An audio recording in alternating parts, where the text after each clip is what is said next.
누가복음 이제 마지막 시간입니다. 8번째 시간 마지막입니다.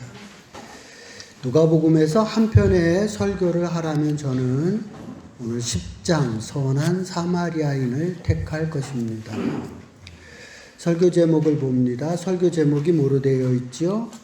누가의 백미라고 했습니다. 백미, 흰쌀이 아니고요. 흰 눈썹. 누가복음에서 가장 돋보이는 비유다라고 생각을 합니다. 제가 최고라고 꼽는 이유는요, 예수님의 이 비유 속에는 계명이 들어있고요, 예수님이 하시는 말씀의 핵심인 하나님의 나라와 그의 백성은 어떻게 살아야 하는지에 대한 말씀이 여기에 담겨 있습니다. 또한 누가복음의 저자인 누가가 늘 관심을 가지고 있는 것이 약자와 소외된 자들인데요.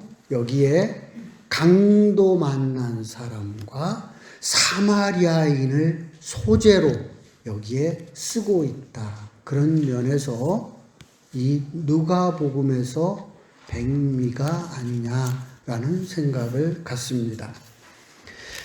누가복음 10장에 있는 말씀 우리 교독하도록 하겠습니다. 누가복음 10장 25절부터 37절에 있는 말씀 우리 저와 함께 교독하도록 하겠습니다.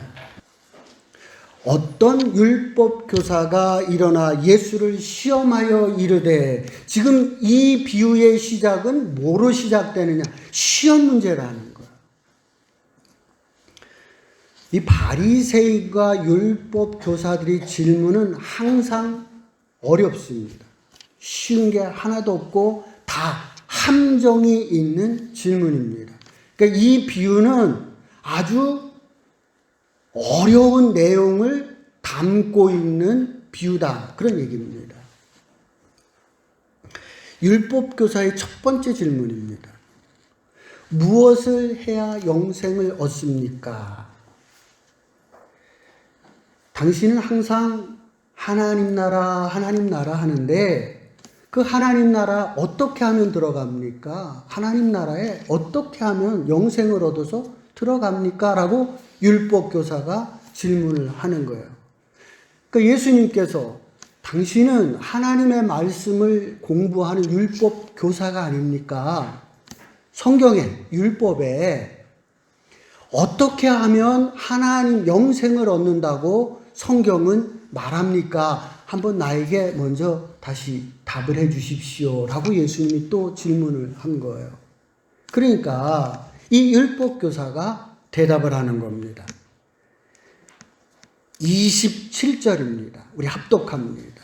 27절 중요한 말씀이에요. 우리 함께 합니다. 시작. 대답하여 이르되 내 마음을 다하며 목숨을 다하며 힘을 다하며 뜻을 다하여 주 너의 하나님을 사랑하고 또한 내 이웃을 내 자신과 같이 사랑하라 하였나이다. 이 율법 교사가 보통 분이 아닙니다. 율법을 정확하게 꿰고 있는 거예요. 관통하고 있습니다. 이 말씀 예수님 계명 말씀이지 않아요? 율법을 딱 합쳐놓으면 예수님의 계명이 되는 거고, 그 계명이 어디에서 나온 거냐? 율법 안에서 나온 거라. 이 율법 학자는 이 계명을 딱 깨고 있는 거예요. 정확히 보고 있는 거예요. 보통 분이 아닌 거라는 거예요. 그래서 예수님께서 28절에 이야기하는 거예요. 맞습니다. 맞다고 얘기하는 거예요. 그러면서 예수님이 한 가지를 더 추구하는데, 이를 행하면, 중요한 거, 이를 행하면 영생을 얻습니다. 하나님을 사랑하고 이웃을 사랑하는 것, 아는 것에서 영생이 주어지는 것이 아니라 하나님을 사랑하고 이웃을 사랑하는 것을 행하는 사람은 영생을 얻습니다. 라고 예수님께서 답을 해 주셨습니다.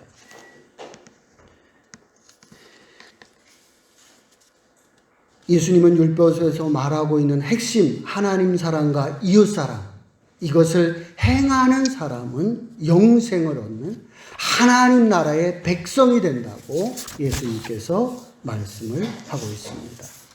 이제 29절로 갑니다. 두 번째로 이제 율법 교사가 자기를 옳게 보이려고 내 이웃이 누구입니까? 라고 두 번째 질문을 합니다. 이제 이게 함정인 거예요. 율법교사 보통 분이 아니라고 그랬잖아요. 대단한 분인 거예요. 율법의 최고봉이에요. 이게 함정인 거예요. 이게 왜 함정이냐 하면은요. 내 이웃이 누구입니까? 라고 하는 던진 이 질문이 아주 애매한 거예요. 지금 예루살렘에는 유대인과 이방인과 로마인들이 섞여서 살고 있습니다. 율법 교사의 질문은 저 이방인도 로마인도 우리의 이웃이 됩니까? 우리가 이웃의 범위를 누구까지를 이웃이라고 하고 그 이웃을 사랑해야 되는 겁니까? 라는 질문을 던지고 있는 겁니다.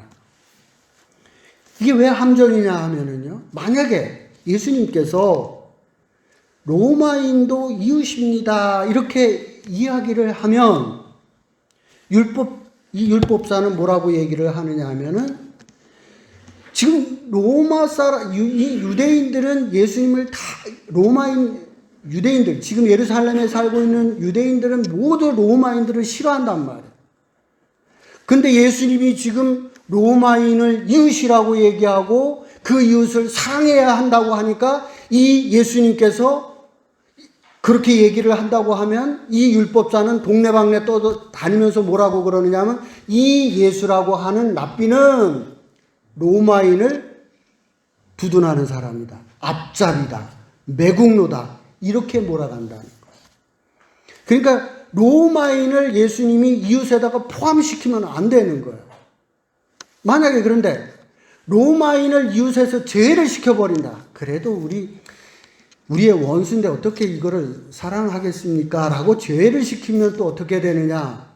지금까지 당신은 원수도 사랑하라 그러잖아요. 원수도 사랑하라고 한 사람이 아니 로마인들을 그 이웃에서 제외시키면 당신의 가르침이 앞뒤가 안 맞지 않느냐. 삼류 랍비다. 등급을 팍 낮추는 거죠. 그러니까 예수님이 이렇게 얘기도 해도 안 되고 저렇게 얘기도 해도 안 되는 함정의 질문을 이 율법 교사가 예수님에게 하고 있는 겁니다.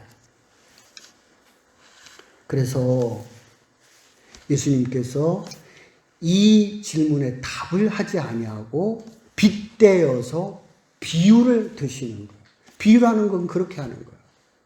지금 이 즉답을 하면은 안 되기 때문에 예수님께서 빗대어서 선한 사마리아인의 비유를 들어서 이 질문을 답하고 있습니다. 이 안에 진리가 숨겨져 있습니다. 여러분들이 그 진리를 발견하고 그 진리를 따라 행하는 제자들이 되기를 주의 이름으로 축원을 드립니다. 자, 지금까지는요. 이웃의 범위는 내가 정했습니다. 그러지 않아요? 내 중심으로 이웃은 내 가족이 되고 친구가 되고 민족이 되는 그렇게 내 중심이 돼서 이웃을 우리가 정해갑니다. 근데 예수님은 이를 바꿔버린다는 거예요. 뭐냐면 강도 만난 사람의 입장에서 이웃의 범위를 정해가는 거예요. 강도 만난 사람의 입장에서 이웃의 범위를 정해간다는 거예요. 그리고 보니까 그러면 지금까지는 내 중심에서 이웃의 범위를 정해갔지만 예수님은 강도 만난 사람에서 입장에서 이 이웃을 범위를 정해가기 때문에 새로운 틀이 되는 거예요. 틀이 확 바뀌어버린 거예요. 자, 그러면 이제 강도 만난 사람의 입장에서 제사장이 있고 레위인이 있고 사마리아인이 있습니다. 누가 내 이웃입니까? 당연히 사마리아 사람입니다. 그래서 바로 이 율법 교사도 뭐라고 얘기하느냐면 자비를 베푼 사람입니다. 율법 교사는 절대로 사마리아인이라고 안 하죠. 누구라고요? 자비를. 왜 사마리아인이라고 얘기 안 해요? 율법사잖아요. 율법 교사들은 사마리아인을 입 밖에도 내지 않는 거예요. 그만큼 싫어하는 거예요. 그래서 사마리아인이라고도 얘기를 하고 자비를 베푼 사람이라고 이 율법 교사는 이야기를 하고 있습니다.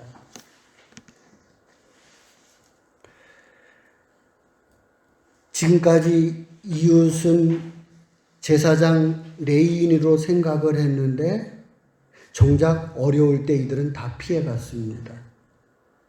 나는 이웃이라고 생각했는데 실제는 남이었던 겁니다. 강도 만난 사람의 입장에서는요, 명확하게 보입니다. 강도 만난 사람의 입장에서는 내 이웃이 명확하게 보이는 거예요. 누가 이웃이에요? 사마리아였어요. 나에게 도움을 준 사람. 이웃은 어려운 게 아니에요. 강도 만난 사람의 입장에서 봤을 때 나를 도와주는 그 사람이 이웃이라는 거예요. 그러니까 이웃의 범위는 누가 결정하라는 거예요? 상대방에서 결정권을 갖도록 하라는 겁니다. 이거를 조금만 확대를 해볼까요? 우리가 하나님을 사랑합니다. 이렇게 얘기를 합니다. 그것은 네 생각이라는 거예요. 하나님 사랑합니다. 라는 그거는 네 생각이라는 거예요. 정확하게 하나님의 입장에서 볼 때에 내가 나를 사랑하고 있구나 라는 그런 사랑을 해야 그게 진짜 하나님을 사랑하는 거예요. 내가 하나님을 사랑합니다 라고 해서 그게 사랑하는 게 아니라 하나님의 입장에서 볼 때 네가 진짜 나를 사랑하구나 있구나 라고 느껴지는 그 사랑이 진짜 사랑이라는 거예요. 하나님께서 아브라함에게 말씀을 하셨습니다. 네가 나를 사랑하는 줄을 이제야 알겠노라. 하나님이 확실히 아는 거예요.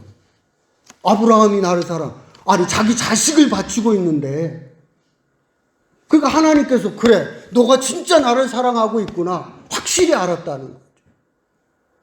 그냥 내 입으로 하나님 사랑합니다 그게 진짜 사랑이 아니라는 거예요.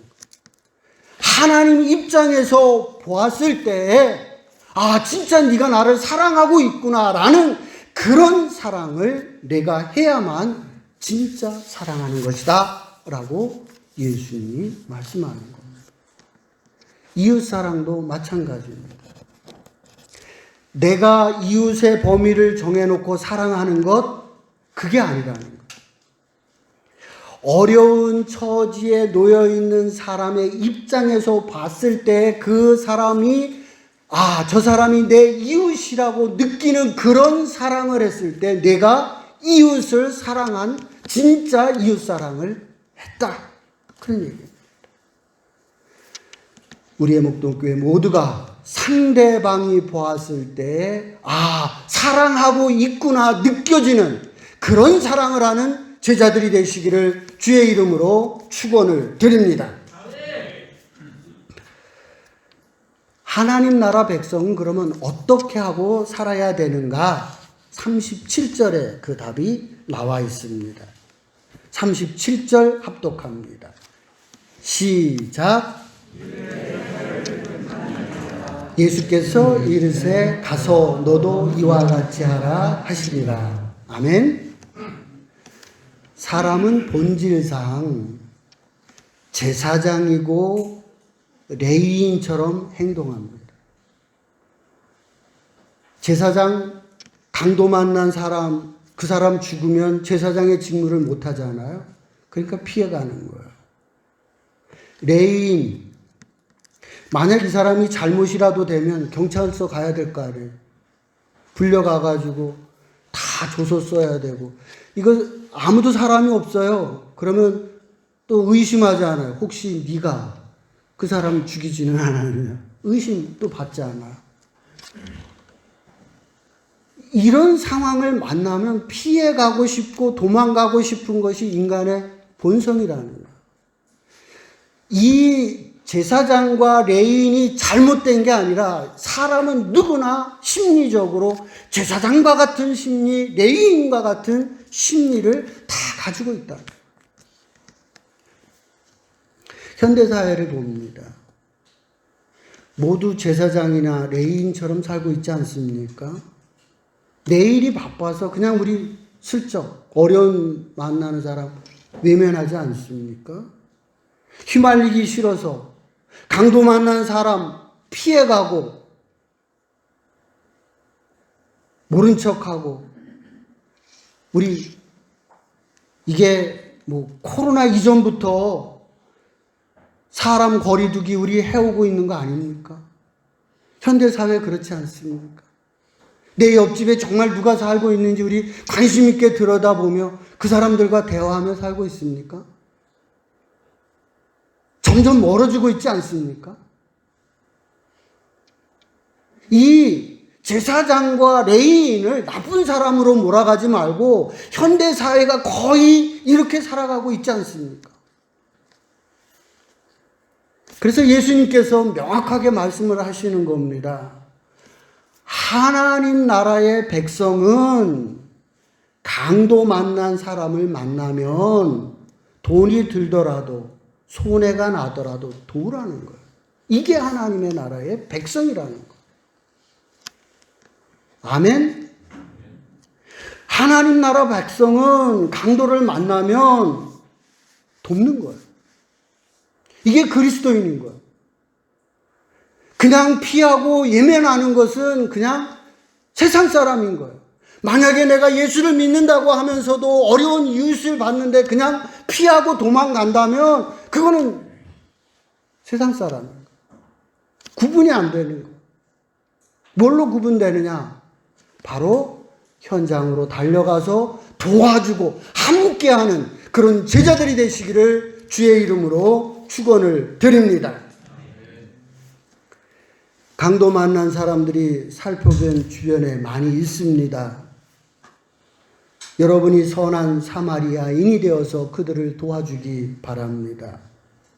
그렇게 하면 그들이 고마워서 함께 하게 됩니다. 그러지 않아요? 안 그러겠어요? 강도 만난 사람이 어떻게 하든 찾아서 고맙다고 하지 않겠어요? 사랑은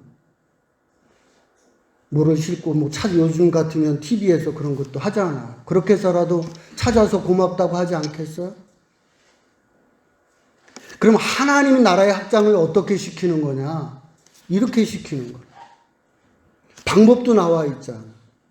하나님 나라의 확장은 내가 나가서 선한 사마리아인이 행동을 함으로 인하여 그들이 교회로 오게끔 만드는 그러한 하나님 나라의 확장을 시키라고 예수님께서 이 비유를 들어 우리에게 말씀해 주고 있습니다. 그러면 이 사마리아인의 비유를 통해서 누가복음 전체를 한번 해석해 보겠습니다. 예수님은 하나님 나라를 이 땅에 실현시키려고 하셨습니다. 주권자이신 하나님의 명령은 하나님을 사랑하고 이웃을 사랑하는 것. 그것을 실천해 가는 사람들이 하나님 나라의 백성입니다. 그것을 이 땅에서 실현시키기를 원하시는 것이 예수님이셨다. 그런 얘기입니다. 그러면 이제 여러분들은 예수님을 하나님으로, 예수님을 그리스도로 믿고 있지 않습니까? 그러면 이제 우리가 어떻게 해야 되겠습니까? 내가 하나님을 사랑하고 있음을 하나님이 알도록 그러한 사랑을 해가시는 제자가 되기를 원합니다. 내가 하나님을 사랑하고 있습니다가 아니라 하나님이 보실 때 네가 나를 사랑하고 있구나 하는 그런 사랑을 해가시기를 주의 이름으로 축원을 드립니다. 어려운 이웃이 당신이야말로 나의 이웃입니다 라고 여러분을 칭찬할 수 있도록 그러한 이웃사랑을 실천하는 제자가 되기를 주의 이름으로 부탁을 드립니다. 적용입니다. 야고보서로 가겠습니다.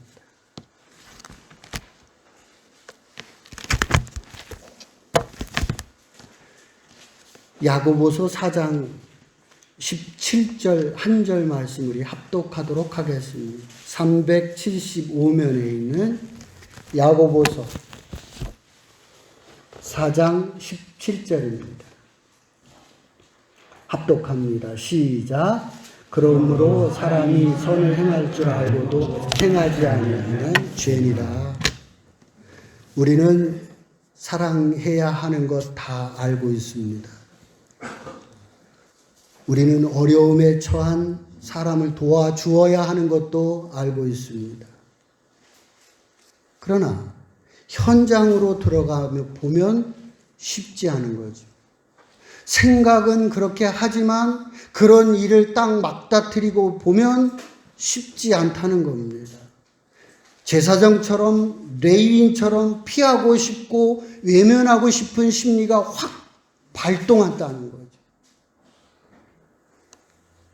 그래서 하나님 말씀하는 거예요. 선을 행할 줄 알고도 행치 아니하면 죄니라. 이제 그거를 여러분 죄라고 생각해야 돼요.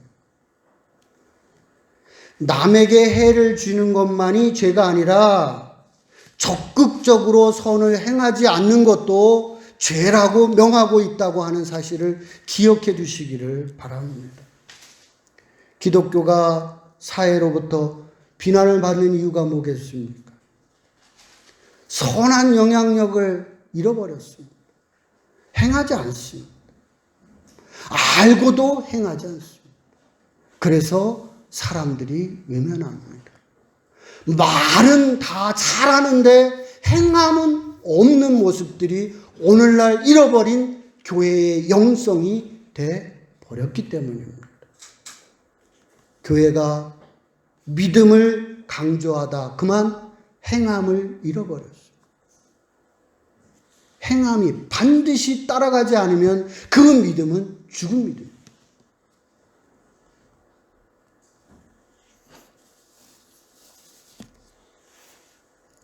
세일 나눔 4번 내용입니다.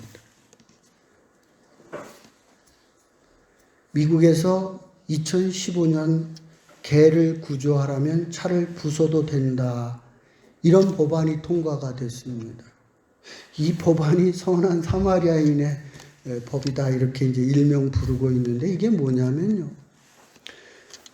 이 사람들 이제 미국은 뭐 이렇게 크잖아요. 그래서 뭐 밖에다가 주차를 하잖아. 이거 뭐 햇빛에다가 차를 대놓고 가는데 그 차 속에 개가 있었던 거예요. 개가 질식을 하게 생긴 거예요. 그런데 전화를 해도 안 받는 거예요. 들어가가지고 쇼핑을 하는 사람이. 아무래도 저 개가 죽겠어요. 그래서 유리창을 깨고 개를 구조를 한 거예요. 주인이 왔어요. 내 유리창이 박살났어요. 그러니까 어떻게 하겠어요? 내 차 유리창 값을 내라는 거예요. 그 소송을 한 거예요. 꼼짝없이 다 물어준 거예요. 유리창 값. 그래서 이 법안이 다시 올라온 거예요. 선을 위해서는 이러한 피해가 생겨도 괜찮다. 선한 사마리아인법이 2015년에 미국에서 통과된 법입니다. 적극적 선을 우리가 실천하고 살아야 한다. 저는 그렇게 생각을 합니다. 그동안 교회는 소극적 선을 행했습니다. 목동교회는 적극적 선을 행함을 통해서 하나님으로부터 칭찬받는 그런 제자들이 된 그런 교회가 되시기를 주의 이름으로 축원을 드립니다.